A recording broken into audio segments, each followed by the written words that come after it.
농자 천하지 대본이라는 말이 있죠. 이 말의 뜻은 농사는 천하의 가장 큰 근본이 되는 중요한 일이라고 농업의 중요성을 강조한 말이죠. 이 말은 조선 시대에 사용되어진 말인데 조선이라는 나라가 농업을 중요시 여겼던 가장 큰 이유는 농업을 통해 가지고 강력한 유교 국가를 이룩하기 위한 그런 목적 때문이었죠. 그래서 유교 사회에서 농업은 천하의 근본인 동시에 국부 나라가 부강해지는 원천이 된다고 생각했기 때문이죠. 원래 이 천하지 대본이라는 말은 세상의 중요한 바탕, 나라가 안정적으로 유지될 수 있도록 하는 힘이라는 그런 뜻입니다. 실제 선진국들을 보면 농업이 상당히 발달이 돼 있죠. 반면 우리나라는 지금 농사를 짓는 농지가 태양광으로 덮여져 가고 있고 농업은 갈수록 어쩌면 쇠퇴해지고 몰락해져 간다는 그런 느낌이 듭니다. 그나마 우리나라가 먹고 사는 것은 반도체로 먹고 사는 게 아닌가 싶습니다. 그래서 농자 천하지 대본이라는 말이 우리나라는 반도체 천하지 대본이라는 말로 이래 해도 무색할 정도가 아닌 것 같습니다. 얼마 되지 않은 농사를 저도 해보면서 느끼는 것이 농자 천하지 대본이라는 말이 한자 그대로 해석한다면 농사 짓는 사람이 천하의 가장 중요한 사람이다. 이 말이 맞는 것 같습니다. 그래서 해보면 해볼수록 농사 짓는 분들이 정말 대단하다는 그런 생각이 저절로 느껴집니다. 게다가 농사를 지으면서 신앙생활 하시는 분들은 정말 더 대단하다는 것을 절실히 느낍니다. 그래서 실제 해보면 정말 대단하신 분이라는 말들이 저절로 나오는데 그러나 저도 농사 밖에서 볼 때에는 죄송하지만 시골에서 배운 것이 별로 없고 나이 많이 드신 할아버지 할머니 분들이나 하시는 건 줄 알았죠. 근데 제가 경험해 보니 정말 대단하다고 느껴지는 겁니다. 그래서 직접 해보지 않았을 때는 좀 하찮은 일이라 이런 생각을 했던 제가 어리석었다는 것이 새삼 느껴지죠. 그래서 해보면 해볼수록 농사 짓는 분들이 정말 대단하다는 것. 여러분 이런 것처럼 성경도 알아가면 알아갈수록 성경에 나오는 인물들이 참 대단하구나. 대단한 인물이 많구나. 그리고 정말 예수님이 대단하구나. 바울이 대단하구나. 이 또한 저와 여러분들에게는 경험되어져야 될 줄 믿습니다. 여러분 경험되어지지 않은 예수는 소용이 없습니다. 그런 의미에서 우리에게는 예수 천하지 대본이라 이런 말로 다시 해석을 해보아야 될 줄로 믿습니다. 예수님은 천하에 가장 크고 중요하신 분이라는 말씀으로 우리 안에 재해석을 해보아야 되지 않을까요? 오늘도 느헤미야 1장 말씀에 머물러 있습니다. 이 5절부터는 지난주에 제가 느헤미야가 기도하는 내용이라고 말씀을 드렸죠. 기도에도 저는 이 농자 천하지 대본을 적용시켜 보고 싶습니다. 기도자 천하지 대본. 기도하는 사람이 세상에 가장 중요한 사람입니다. 이번에 느헤미야를 보면서 느헤미야가 새삼 대단하게 느껴지는 것은 성벽 재건도 재건이지만은 또 대적자들의 방에도 한몫하는 그 가운데서 기도하는 한 사람으로 산다는 것 정말 대단하다는 생각을 해봅니다. 술 맡은 관원에서 안정적인 그 자리를 버리고 성벽 재건과 성문을 다는 그런 일을 하는 사람으로 사는 것 그것도 참 귀하지만은 더 귀한 것은 바로 느헤미야가 기도하는 사람이었다는 것. 여러분 기도는 누가 할까요? 느헤미야처럼 성경에 나오는 인물들만 하는 것일까요? 결론은 기도는 누가 하느냐면 하나님께서 대단하다고 느껴지는 사람이 하는 것인 줄 믿습니다. 기도는 하나님께서 정말 대단하신 분이라고 생각되어지는 사람이 새벽에 잠을 줄여가며 기도하는 것 아니겠습니까? 오늘 저와 여러분들은 자기 자신에게 다시 질문해 보아야 됩니다. 과연 내 안에서 하나님께서 대단하신 분이 맞는지 우리 인생 가운데서 하나님이 정말 대단해. 제가 힘들게 어제도 골 타는 가정, 저는 뭐 도와주는 역할만 해도 힘이 드는데, 그런데 그 일들을 해보면서 농사 짓는 분들은 정말 대단한 분들이고, 농사 지으면서 신앙생활하는 분들은 정말 더 대단하신 분이라는 생각을 저절로 이렇게 해보는데, 자, 이 기도도 그런 거예요. 기도의 전제 조건에는 하나님이 대단하시다는 것을 인정하는 그것이 기도의 전제 조건이라고 생각되어집니다. 그런 의미에서 저와 여러분들은요, 느헤미야의 이 5절의 표현을 주목해서 볼 필요가 있습니다. 자, 느헤미야 이 1장 5절에 우리는 주목해야 될 것이 무엇입니까? 하늘의 하나님, 크고 두려우신 하나님이여. 느헤미야는 오늘 5절에 기도를 시작할 때 하늘의 하나님, 크고 두려우신 하나님이여.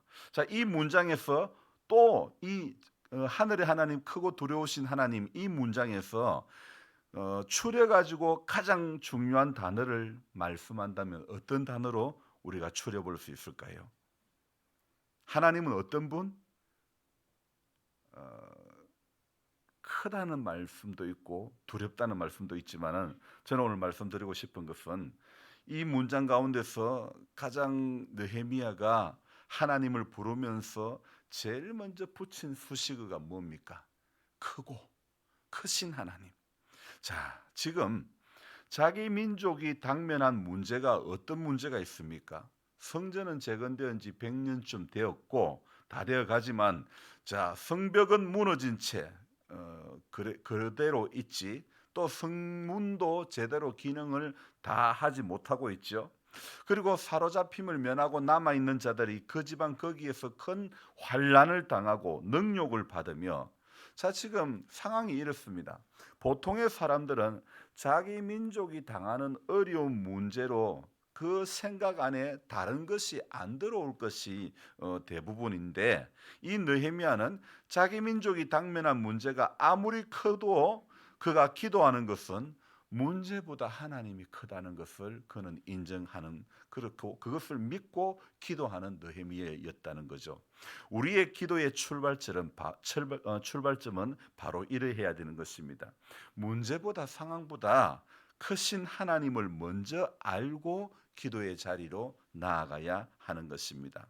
사람들이요, 기도는 하지만 염려의 끈을 놓지 않고 있는 것은 우리의 기도의 전제 조건에 어쩌면 크고 크신이 없기 때문에 그렇지 않을까, 이런 생각을 해봅니다. 그래서 오늘도 크신 하나님이 내 안에 염려를 넘어 이 하루도 어떤 큰 일을 역사하실까를 생각해보며 기도해 봐야 되리라고 믿습니다. 저는 3년 전에 수박 일을 해봤습니다. 돌이켜 생각해보니 그때 어떻게 했을까, 이런 생각을 해봅니다. 올해부터는 외국인 일꾼을 불러서 일을 시키는데 작업 상황에 따라 몇 사람을 불러야 할지 그걸 알지를 못하겠는 거예요. 뭘 알아야, 경험이 없으니 이게 일머리를 모르니 저절로 농사 짓는 분들이 대단하다는 생각밖에 안 드는 거예요. 그래서 저는 오늘 아침에 이 말씀을 묵상하면서 이런 생각을 해봅니다. 지금 나는 설교는 문제보다 크신 하나님을 이야기하고 싶고 그걸 전하려고 하지만은 정작 제게 농사는 하나님보다 더 크게 느껴지는 그런 어떤 생각이 드는 것 같아요. 이게 참 아이러니한 겁니다. 제가 경험이 없으니 말씀을 전하는 자리에서는 문제보다 크신 하나님이라는 이론적인 단어가 나오는데, 목사라도 삶의 자리에서 경험되어지지 않는 일에서는 하나님보다 크기까지는 않더라도 크게 느껴지는 것은 사실입니다. 올 한 해 일을 시켜보면 알겠지만은 경험하지 않은 일을 감으로 계산하며 일꾼 수를 정하려고 하니 바로 이런 것이 어려운 문제라는 것입니다. 여러분, 이런 문제를 우리 신앙에도 적용시켜 보면 어떨까요? 경험되지 않은 예수를 감으로 믿으려고 하고 신앙의 연수로 믿는 척하고 아는 척한다면 정작 그것은 예수는 정작 바깥에 세워두고 감으로 예수 믿고 연수로 예수를 믿으려고 하면 안 된다는 것입니다. 느헤미야 오늘 1장 5절의 기도문에서 또 하나는요. 우리가 또 하나를 발견할 수 있는 것은 기도하는 사람이 가져야 할 또 다른 중요한 사실을 하나 발견할 수 있는데 크고 두려우신 하나님이여 그 뒤에 나오는 문장을 저와 여러분들 같이 읽어보겠습니다. 주를 사랑하고 주의 계명을 지키는 자에게 언약을 지키시며 긍휼을 베푸시는 주여 간구하나이다. 자, 여기 무슨 말씀입니까? 지금 느헤미야는 먼저 기도할 때 크고 두려우신 하나님이요 크신 하나님을 인정하고 문제보다도 자기 조국이 당면한 어떤 직면한 문제보다도 크신 하나님을 먼저 인정하고 기도의 자리로 나아가는데 두 번째 느헤미야의 고백에는 무엇이 있습니까? 주를 사랑하고 주의 계명을 지키는 자에게 언약을 지키시며 여러분 바로 이것입니다. 저와 여러분들이 기도하는 자리에 나올 때마다 우리가 가져야 할 마음의 자세가 주님을 사랑하고 주의 계명을 지키는 자에게 주님은 언약을 지키시는 주님이시다. 바로 이 사실. 그래서 지금 느헤미야는 당면한 역사적 현실이 아무리 참담해도 느헤미야에게는 자기 민족에게 주신 하나님의 약속을 붙드는 믿음이 그에게 있었다는 거죠.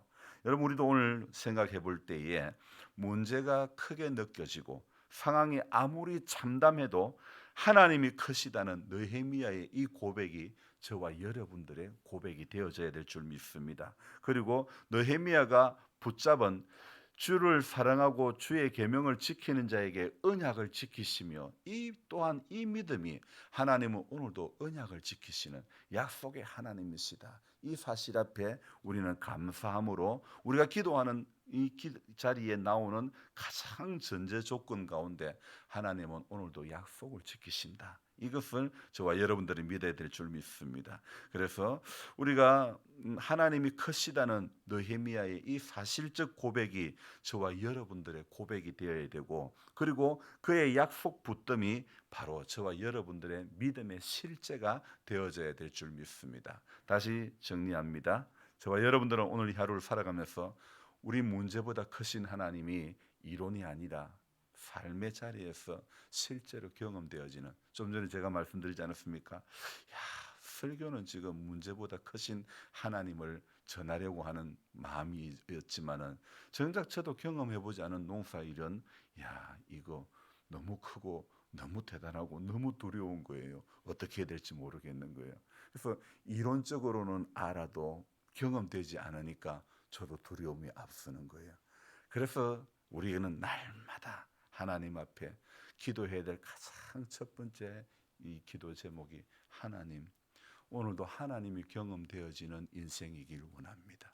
하나님, 오늘도 하나님의 약속을 우리가 굳게 붙잡고 나가는 인생이 되게 해 주옵소서. 저와 여러분들 이렇게 기도하며 나아가는 하루를 시작하는 오늘이 되기를 주님의 이름으로 부탁드립니다. 기도하겠습니다. 하나님 아버지, 한 절의 말씀이 우리를 충분히 살릴 수 있고 잠자는 우리의 영혼을 충분히 깨울 수 있는 줄로 믿습니다. 오늘 느헤미야는 하나님 앞에 기도하는 이 느헤미야 1장 5절의 시작에서 크고 두려우신 하나님이다. 그 중에 그는 크신 하나님임을 먼저 인정하고 하나님 앞에 기도하는 모습을 우리는 볼 수 있습니다. 우리도 어떤 우리가 당면한 문제가 아무리 크고 어려워도 문제보다 하나님이 크심을 삶의 자리에서 하나씩 하나씩 더 많이 경험되어지는 인생이 되게 해 주시옵소서. 믿음의 여정 가운데서 하나님은 언제나 약속 앞에 신실하신 분이라는 것을 우리 꼭 기억하게 해 주시옵소서.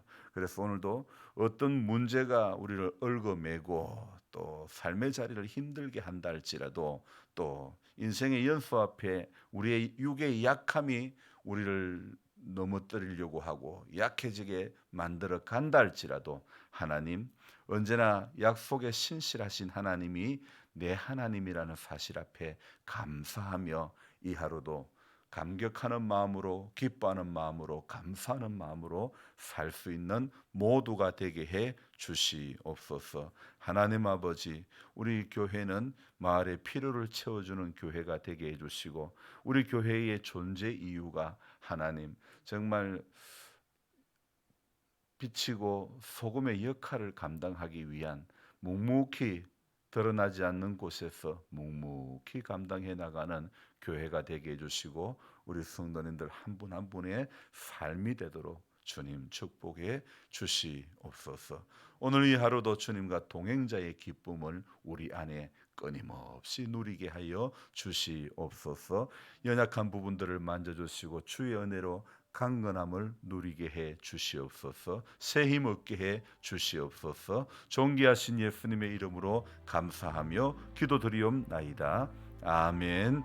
간절한 마음으로 주여 부르고 기도합니다. 주여, 주여, 주여. 하나님,